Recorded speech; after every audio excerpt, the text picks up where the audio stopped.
Boneca de porcelana da neve. Meu nome é Elisa, e até hoje me arrependo de ter aceitado aquele emprego no inverno de 1987. Eu tinha 23 anos. Morava em Oslo e trabalhava como babá para famílias ricas que precisavam de alguém para cuidar dos filhos enquanto viajavam. Naquela época, uma senhora chamada Ingrid Sørensen me ligou oferecendo algo diferente: passar 2 semanas cuidando da casa de campo da família dela, no norte da Noruega, em uma vila chamada Kjellfjord, enquanto todos estavam fora. Disse que só precisava que eu alimentasse o gato, mantivesse a lareira acesa e, principalmente, não mexesse no quarto da filha dela. Está trancado e deve continuar assim. Me alertou com um tom estranho, como se tivesse medo de alguma coisa. O dinheiro era ótimo e o inverno estava rigoroso demais para recusar. Peguei o trem até Tromsø, depois um ônibus que me deixou no meio de uma estrada coberta de neve. Um homem com um trenó puxado por cães me esperava. Era o zelador da casa. Ele não falou muito durante o caminho, mas lembro bem de uma frase que disse, olhando fixamente para o horizonte branco: se ouvir risadas infantis à noite, finja que não ouviu. Achei que era uma brincadeira, mas não era. A mansão era linda, mas sombria. Tudo era branco, silencioso, e o vento batia nas janelas como unhas raspando no vidro. No primeiro dia, encontrei o gato. Um animal velho, cinzento, de olhos amarelos. E ele parecia me seguir o tempo todo, como se me vigiasse. No segundo andar havia uma porta pintada de azul claro, trancada, como a senhora Ingrid dissera. Mas o estranho é que, ao me aproximar, ouvi algo caindo lá dentro. Um som seco, como madeira batendo no chão. Tentei abrir, mas a fechadura estava firme. Ignorei, dizendo a mim mesma que devia ser o vento ou um rato. Naquela noite o barulho voltou. Só que junto veio uma vozinha infantil, cantando uma melodia fraca, quase sussurrada. Venha brincar comigo! Venha brincar comigo! O som vinha do quarto trancado. Os dias seguintes ficaram piores. O frio parecia se infiltrar nos ossos. Mesmo com a lareira acesa, o ar dentro da casa ficava congelante depois da meia-noite. Eu acordava com o barulho de passos no corredor e com o gato rosnando para a escada. Certa madrugada, ouvi um toque leve na minha porta. 3 batidinhas. Pausa. 3 batidinhas de novo. Quem está aí? Perguntei tremendo. Silêncio. Quando abri, o corredor estava vazio. Só a porta azul claro parecia diferente. A chave estava na fechadura, pendurada, como se alguém a tivesse colocado ali. Lembro do meu coração disparando. Eu devia deixá-la ali, mas a curiosidade venceu o medo. Girei a chave lentamente e a porta rangeu, revelando um quarto infantil coberto de pó. No centro, sobre uma poltrona, estava uma boneca de porcelana, linda, mas perturbadora. Vestido vermelho, laço branco no cabelo e olhos azuis vívidos que pareciam me seguir. No chão, perto dela, havia marcas de passos minúsculos, impressas na poeira. Fechei a porta na hora e tranquei de novo. Mas aquela noite, eu não dormi. A cada hora, eu ouvia o som da porta abrindo, devagar, e o rangido de algo se movendo pelo corredor. Na manhã seguinte, encontrei o gato morto na sala. Nenhum sinal de luta, apenas gelo cobrindo o corpo, como se tivesse sido deixado lá fora na neve. Fiquei apavorada, mas não havia telefone nem transporte até a vila. O zelador só voltaria no final da semana. Resolvi procurar algo que me ajudasse a entender o que estava acontecendo. No escritório da casa, encontrei um álbum de fotos antigas. Em uma delas, vi a senhora Ingrid jovem, sorrindo ao lado de uma menininha segurando a mesma boneca que estava no quarto. A legenda dizia, Lina, inverno de 1978. Mas nas fotos seguintes, Lina não aparecia mais. Em vez disso, havia uma página rasgada, e o papel estava manchado como se tivesse sido molhado por lágrimas ou neve derretida. Atrás da foto havia uma carta nunca enviada. Não consigo me perdoar. Foi um acidente. Ela só queria brincar no lago congelado. A boneca afundou e ela tentou pegá-la. Eu a perdi para o gelo. E agora, todas as noites, ouço sua voz pedindo para voltar para dentro de casa. As letras tremiam, borradas. A mãe tinha perdido a filha e talvez algo mais tivesse voltado no lugar dela. Naquela noite o barulho voltou. Primeiro os passos, depois a canção. Venha brincar comigo! Venha brincar comigo! Levantei da cama e vi algo que me fez gelar o sangue. A boneca estava no batente da porta, parada, olhando diretamente para mim. Não era possível. Eu tinha deixado ela trancada no quarto. Corri para o corredor, mas a porta azul estava escancarada. Lá dentro, vi pequenas pegadas levando até a minha porta e depois desaparecendo. Quando olhei de volta para a boneca, ela estava mais perto. Os olhos de vidro tinham rachaduras, e por dentro parecia haver algo se movendo, como gelo trincando. Eu estava com frio. A vozinha disse, mas os lábios da boneca não se mexeram. Apaguei. Acordei no chão da sala, com o fogo da lareira apagado e o vento entrando por uma janela quebrada. Do lado de fora, havia marcas na neve, pegadas infantis que iam até o bosque. Mesmo tremendo, segui o rastro. Ele levava até o lago congelado atrás da casa. No meio do gelo vi a boneca. Ela estava de pé, intacta, olhando para mim. E ao redor, o gelo formava uma mancha escura, como se houvesse algo logo abaixo da superfície. Aproximei-me, ajoelhei e toquei o gelo. Nesse instante, vi um rosto de menina debaixo da camada fina, os olhos abertos, a boca se movendo silenciosamente, murmurando. Você quer brincar comigo? O gelo rachou. Eu corri. Atrás de mim, ouvi risadinhas e o som da boneca batendo os pés na madeira da varanda. Quando entrei em casa, fechei a porta e empurrei um armário na frente. Mas as batidas continuaram do outro lado. E uma voz infantil cada vez mais próxima. Está tão frio aqui fora. Deixa eu entrar, Elisa. Fui encontrada 3 dias depois, desmaiada, abraçada a uma boneca congelada, na frente da lareira apagada. Pelo menos foi isso que a polícia escreveu no relatório. Mas eu sei o que vi. Sei que a boneca respirava. Sei que havia algo dentro dela. Algo que queria calor, corpo, vida. A senhora Ingrid nunca mais voltou a casa. Dizem que ela mandou demolir tudo no ano seguinte, mas os moradores juram que nas noites de nevasca ainda dá para ver uma garotinha caminhando pelo gelo, carregando uma boneca nos braços. E às vezes, quando a neve cai sobre o vidro da minha janela, ainda ouço aquela voz sussurrando. Venha brincar comigo. A floresta do sussurro branco. Dizem que o som do vento nas árvores pode enganar os ouvidos. Mas naquela floresta, o vento não soprava. Ele sussurrava nomes. Meu nome é Elias Mertens. E eu ainda não sei se o que vivi foi real ou se a neve e o frio consumiram minha sanidade.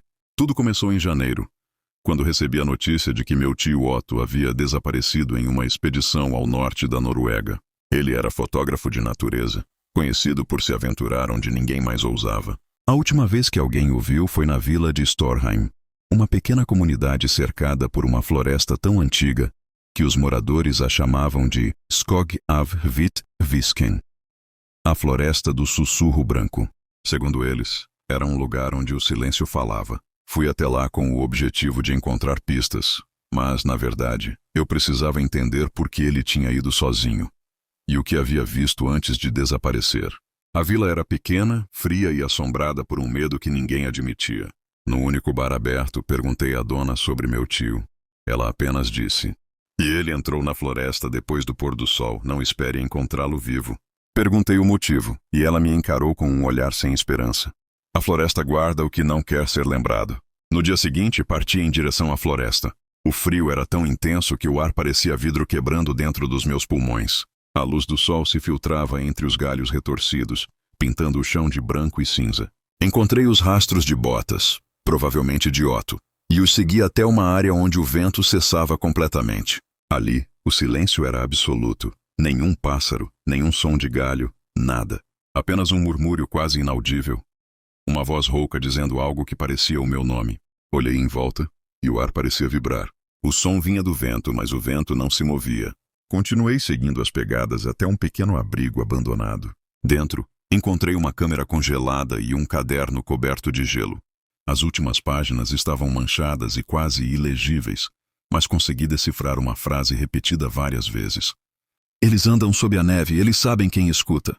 A partir daí, as palavras se tornavam rabiscos frenéticos, como se ele tivesse tentado escrever enquanto algo o observava. Quando anoiteceu, percebi que a floresta mudava de forma. Os troncos pareciam mais próximos. O chão, antes plano, agora se inclinava, me forçando a seguir um caminho que não lembrava ter escolhido. Foi então que ouvi o primeiro grito. Não era humano. Era um som longo, metálico, ecoando entre as árvores como o lamento de algo que nunca respirou. Corri. Não por coragem, mas por puro instinto. A neve sob meus pés começou a se mover, como se algo rastejasse por baixo dela. Caí, e ao me levantar, vi, entre as árvores, uma silhueta alta, completamente branca, Não havia olhos, nem boca, nem contornos. Apenas a forma de um homem feito de gelo e névoa. Quando ele se aproximou, o ar ao redor congelou ainda mais, e a câmera que eu carregava se partiu ao meio. Ele parou a poucos metros e inclinou a cabeça como se me estudasse. Então o sussurro retornou. Volta, Elias. Volta antes que a neve te chame pelo nome. Mas a voz, percebi horrorizado, era a de Otto. Corri até perder o fôlego. Só parei quando encontrei uma cabana semi-enterrada na neve. Dentro, havia ossos e marcas nas paredes. Símbolos escandinavos antigos, alguns ligados a rituais de oferenda.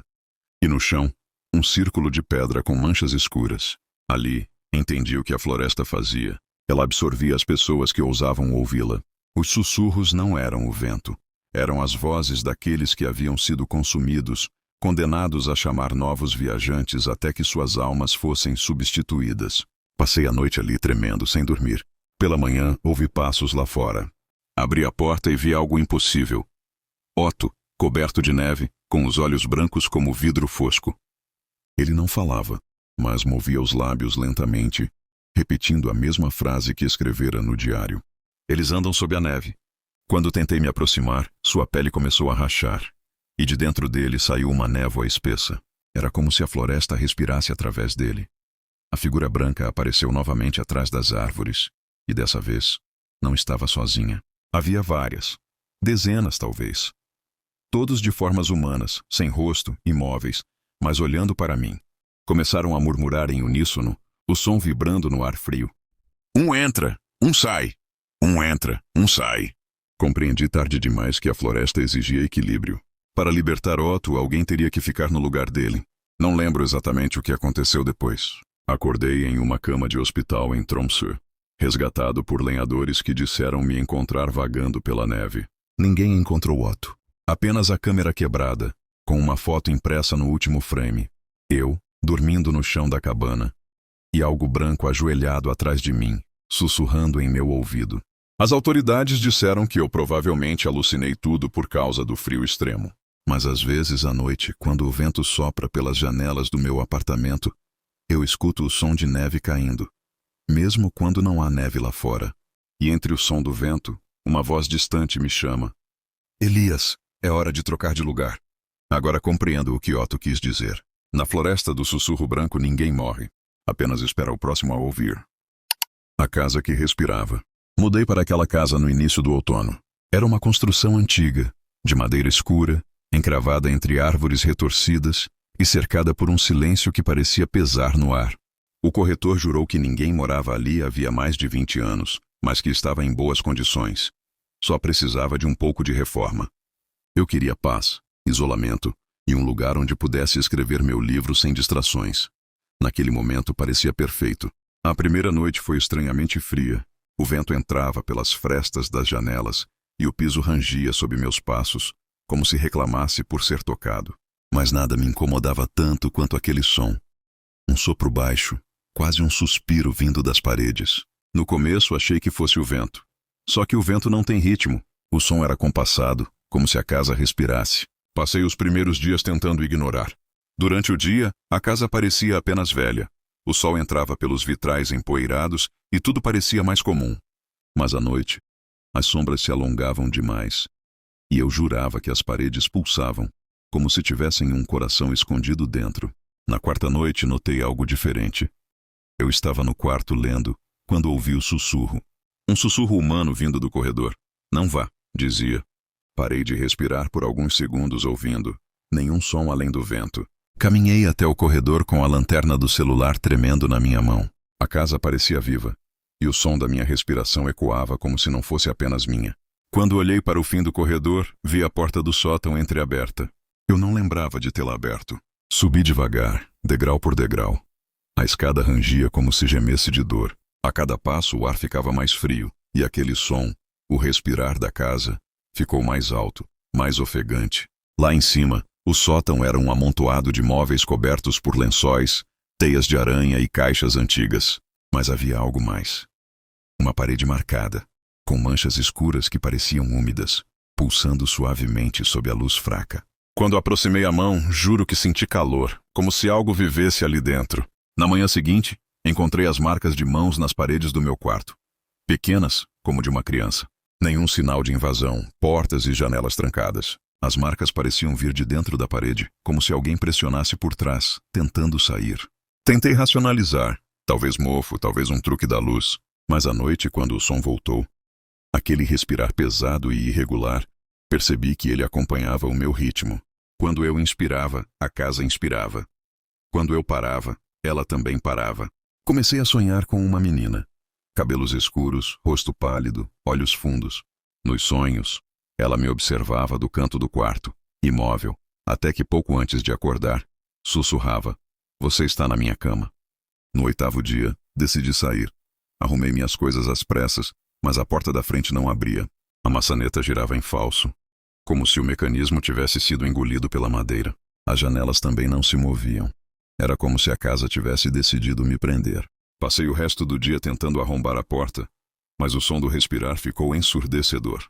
As paredes tremiam, o chão vibrava, e de repente senti o ar rarefeito, como se algo estivesse sugando o oxigênio. Corri para o quarto e ouvi passos correndo pelo corredor, leves, rápidos, como de uma criança brincando. Então ela apareceu. Estava parada na porta, a menina dos meus sonhos. O vestido branco sujo, o cabelo cobrindo metade do rosto. A pele parecia fria e rachada, e os olhos, quando os vi, não tinham brilho algum. "Você tomou o meu lugar", disse ela num sussurro que soou dentro da minha cabeça. Olhei em volta. O quarto parecia se deformar, as paredes se contraindo como pulmões. Toquei o chão e senti um pulsar, um batimento cardíaco vindo debaixo das tábuas. Tudo ao redor respirava. Lento, pesado, vivo. "Quem é você?" perguntei com a voz trêmula. Ela apenas sorriu. E então apontou para a parede atrás de mim. Virei-me devagar. A parede estava coberta por rostos. Rostos que se mexiam, que se contorciam como se tentassem gritar. Entre eles reconheci o meu. Pálido, distorcido, preso dentro da madeira. Tentei correr, mas o chão se abriu sob meus pés. Caí num espaço escuro, apertado, onde mal conseguia respirar. As paredes se fecharam em volta de mim, e eu senti algo quente e úmido deslizando pelo meu rosto. Sangue. A voz da menina ecoou, doce e distante. "Agora você é a casa." Quando acordei, se é que acordei, tudo estava em silêncio. Vi meu corpo deitado no chão do quarto, os olhos abertos, imóveis, mas não consegui gritar, nem me mover. Eu estava em volta dele. Eu era o chão, as paredes, o teto. O tempo passou diferente desde então. Às vezes novos inquilinos aparecem. Sempre acham que é apenas uma casa velha e charmosa, perfeita para recomeçar. Mas à noite, quando se deitam, eu os ouço respirando. E eles me ouvem também. Porque toda casa viva precisa respirar. E eu ainda estou aqui, esperando o próximo. As vozes do Deck 7. Meu nome é Camila. E há 2 meses aceitei o presente de aniversário mais incrível que já recebi. Uma viagem de cruzeiro pelo Caribe. Um navio enorme, luxuoso, com piscinas infinitas, festas à noite e o sol dourado refletindo nas ondas. Era o tipo de cenário que parecia saído de um comercial, até o 3º dia. Naquela manhã, o capitão anunciou uma mudança de rota por condições climáticas atípicas. As nuvens escuras apareceram tão rápido que pareciam ter brotado do próprio mar. O navio inteiro vibrou com um trovão distante, e uma brisa fria, inexplicavelmente fria, varreu o convés. O Caribe não deveria ser frio. À noite, acordei com o som de passos no corredor. Era um arrastar ritmado, como se alguém estivesse deslizando os pés pelo carpete. Fui até a porta e olhei pelo olho mágico. Nada. Só o corredor vazio e uma luz piscando. Quando voltei para a cama, ouvi um sussurro, bem perto do meu ouvido. Deck 7. No dia seguinte, perguntei a uma funcionária sobre o Deck 7, mas ela desviou o olhar e fingiu não ouvir. Mais tarde, percebi que o elevador simplesmente não tinha o botão 7. Ia do 6 direto para o 8. Achei que era alguma superstição ou adaptação técnica, mas a curiosidade me corroía. À noite, durante a festa no salão principal, conheci um rapaz chamado Daniel. Ele trabalhava no navio. Quando mencionei o Deck 7, ele ficou pálido. Disse em voz baixa: "Ninguém fala disso." E antes que eu perguntasse mais, ele se afastou rapidamente, desaparecendo entre os convidados. Fiquei obcecada. Na madrugada seguinte, esperei todos dormirem e peguei as escadas de emergência. Havia uma pequena porta de aço entre o 6º e o 8º andar, com o número 7 quase apagado. Empurrei com força. A ferrugem cedeu, e um cheiro de mofo e maresia me acertou como um soco. O corredor era estreito, escuro, e o chão estava coberto de água. As luzes piscavam, mas eu conseguia distinguir cabines antigas, lacradas com correntes. Ouvi algo pingando. Tic, tic, tic. E depois o som de risadas distantes ecoando nas paredes metálicas. Meu coração batia tão alto que achei que as vozes podiam ouvi-lo. Quando passei por uma das cabines, uma das portas rangeu e se abriu sozinha. Lá dentro havia uma velha mala, um colete salva-vidas rasgado e uma fotografia encharcada. Um grupo de passageiros sorrindo no convés. Mas o navio era o mesmo em que eu estava. E o ano impresso no canto inferior era 1973. De repente, o corredor se encheu de vozes. Centenas, sussurrando meu nome, repetindo cada vez mais alto: Camila, Camila, venha conosco. Corri de volta, mas a escada sumira. O corredor parecia se alongar, as luzes piscando com cada passo. Vi reflexos de rostos atrás das janelas das cabines, rostos cinzentos, inchados pela água, observando-me. Um deles tocou o vidro e deixou uma marca escura que começou a escorrer. Senti algo segurar meu tornozelo. Quando olhei, uma mão encharcada, de pele azulada, emergia do piso inundado. Gritei e chutei com força, me libertando. Corri sem saber para onde, até bater de frente com Daniel. Você não devia estar aqui, ele gritou, puxando-me para fora. Quando a porta de aço se fechou atrás de nós, o som das vozes cessou de repente. Ficamos ofegantes. No corredor limpo e iluminado, o chão estava seco. Daniel me olhou com os olhos marejados. Aquele deck foi selado há 50 anos, disse ele. O navio Mar do Sol desapareceu numa tempestade em 1973. Esse é o mesmo casco. Foi reconstruído, mas nem tudo ficou no fundo do mar. Na manhã seguinte, Daniel não apareceu em lugar nenhum. Nenhum funcionário sabia de quem eu estava falando. Fui até o balcão de informações e a atendente, sorrindo, disse: Não temos ninguém com esse nome na tripulação, senhora. À noite voltei ao elevador. Havia um novo botão. 7. Pisquei e ele sumiu. 3 dias depois, o cruzeiro terminou. Voltei para casa tentando me convencer de que tudo foi um pesadelo. Mas ontem, enquanto tomava banho, notei algo estranho. No meu tornozelo, a marca de um dedo. Pálida, enrugada, como se alguém ainda me segurasse. A casa do espelho velado. Dizem que certas casas guardam o que nelas se viveu. Outras, o que nelas se morreu. A casa do espelho velado era uma dessas. Ficava na encosta de uma pequena cidade do interior, isolada entre árvores antigas e uma neblina que parecia nunca se dissipar. Ninguém se lembrava exatamente quando fora construída. Só sabiam que, há muito tempo, uma família inteira desaparecera lá dentro, sem deixar rastros. Desde então, a casa permanecia vazia, exceto pelas histórias sussurradas entre os moradores, passos nos corredores, luzes que acendiam sozinhas e um grande espelho no salão principal que nunca refletia direito quem passava diante dele. Quando Clara herdou a casa de uma tia distante, pensou que fosse uma bênção. Trabalhava como restauradora de móveis antigos e viu ali uma oportunidade de ouro. Poderia reformar, vender e mudar de vida. Chegou sozinha, numa tarde fria de outono, com o carro cheio de ferramentas e um coração dividido entre o medo e a empolgação. A fachada estava coberta de eras, as janelas quebradas, e o portão rangeu como se lamentasse sua chegada. Ao entrar, o ar pareceu mais pesado. Um cheiro de mofo e madeira podre invadiu-lhe o nariz. E bem no centro do salão, ele estava lá, o espelho.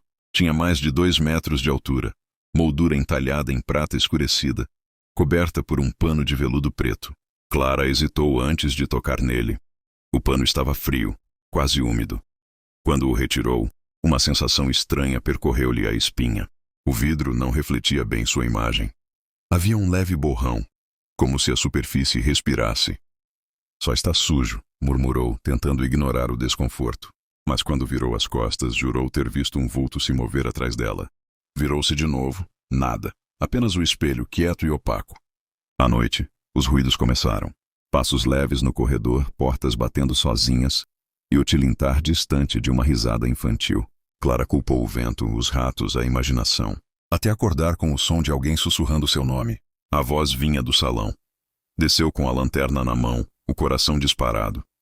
O espelho estava descoberto. Ela tinha coberto antes de dormir. Lembrava claramente disso. Na superfície via-se o reflexo da sala, mas diferente. As paredes pareciam limpas, a lareira acesa, e uma mulher de vestido antigo a olhava do outro lado do vidro, sorrindo. Clara deu um passo à frente, a mulher também.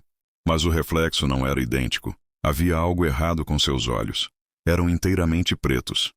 A mulher ergueu a mão, e Clara sentiu o vidro pulsar, como se algo tentasse atravessar. Correu para o quarto e trancou a porta. Não dormiu o resto da noite. Nos dias seguintes, o espelho passou a mudar de lugar. Certa manhã, apareceu no corredor. Noutra, no quarto de hóspedes. Clara não se lembrava de tê-lo movido, mas não queria acreditar em nada sobrenatural. Ligou para o amigo Raul, fotógrafo e cético convicto, pedindo ajuda. Quando ele chegou, o clima parecia mais leve, como se a presença dele afastasse o peso que pairava no ar. Clara contou tudo: o espelho, os vultos, os sussurros. Ele riu, mas decidiu ajudá-la a registrar o fenômeno. Montou câmeras em 3 cômodos e passou a noite ali. Às 2 da manhã, acordaram com um estalo seco. O pano que cobria o espelho caiu sozinho. Raul se aproximou, rindo nervoso. Tá vendo? É só estática ou corrente de ar. Mas então a superfície começou a tremer. Do outro lado algo bateu, forte, como se alguém esmurrasse o vidro. As câmeras captaram o som. Raul se aproximou mais, encostando a mão. O vidro estava quente, quase queimando. Um grito ecoou, alto e agudo. No reflexo, a mulher de olhos negros aparecia de novo. Agora com o rosto deformado num sorriso horrendo. Raul tropeçou para trás, e o espelho rachou em diagonal, como se tivesse absorvido a energia ao redor. A luz acabou. Tudo mergulhou em escuridão. Quando amanheceu, Raul não estava mais lá. A câmera, caída no chão, mostrava o momento exato em que ele fora puxado para dentro da imagem, como se o espelho o engolisse. Clara tentou destruir o artefato, mas o martelo atravessava o vidro como se fosse água, sem deixar marcas. Então percebeu o pior. No reflexo, ela não aparecia mais. A mulher do outro lado, sim. Clara começou a sentir o corpo enfraquecer, a pele ficando pálida, como se estivesse sendo drenada. A cada noite sua imagem no espelho tornava-se mais nítida, do lado de dentro. 3 semanas depois, vizinhos notaram o portão aberto e chamaram a polícia. A casa estava vazia, o carro ainda na garagem. Nenhum sinal de Clara. O espelho, porém, estava novamente coberto pelo pano preto. Um dos oficiais, curioso, ergueu o tecido. No reflexo havia 2 figuras. Uma mulher de olhos pretos e, atrás dela, um homem com expressão de terror. Provavelmente eram os antigos donos, comentou o policial, virando-se. Mas do outro lado do vidro, as figuras sorriram. E o pano caiu sozinho, cobrindo tudo outra vez. Até hoje a casa continua abandonada. Quem passa na estrada jura ouvir batidas vindas lá de dentro. 3. Sempre em intervalos perfeitos.